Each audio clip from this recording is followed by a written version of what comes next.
भारत में corona virus के नए एक्सई वेरिएंट के बढ़ते मामलों ने लोगों की चिंता को काफी बढ़ा दी है। खास तौर पर राजधानी दिल्ली में कोरोना के बढ़ते मामलों को देखते हुए स्थिति और भी ज्यादा चिंताजनक बनी हुई है। बीते कई दिनों से कोरोना के मामलों में उछाल देखने को मिल रहा है। कोरोना के बढ़ते मामलों को देखते हुए दिल्ली के टॉप अस्पतालों के डॉक्टर्स ने आशंका जताई है कि आने वाले 10 से 15 दिनों में दिल्ली में कोरोना के मामले पीक पर होंगे, लेकिन उसके तुरंत ही बाद ये कम होने शुरू हो जाएंगे।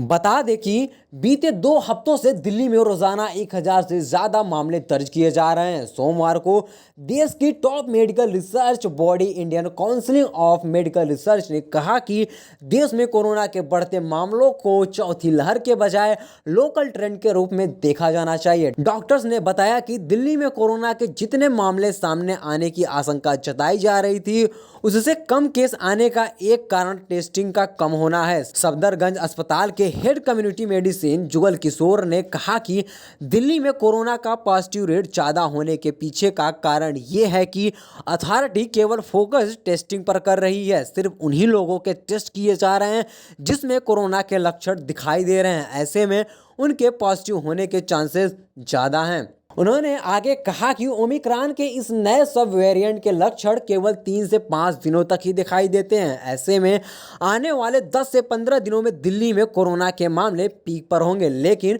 उसके एक हफ्ते के अंदर ही ये कम होने शुरू हो जाएंगे। उन्होंने कहा कि ओमिक्रॉन का ये नया सब वेरिएंट संक्रामक है, लेकिन इसके लक्षण काफ़ी माइल्ड हैं। ऐसे में जरूरी है कि लोग इसे हल्के में ना लें और पूरी सावधानी बरतें। बता दें कि बुधवार को देश में कोरोना के 3205 नए मामले दर्ज किए गए हैं। यह मंगलवार की तुलना में 24.8% अधिक थे। इसके साथ ही देश में एक्टिव मरीज 19,000 के पार हो गए हैं। बता दें कि इससे पहले मंगलवार को 2568 कोरोना केस मिले थे और 20 लोगों की कोविड की वजह से मौत हुई थी। Desk report, DK news.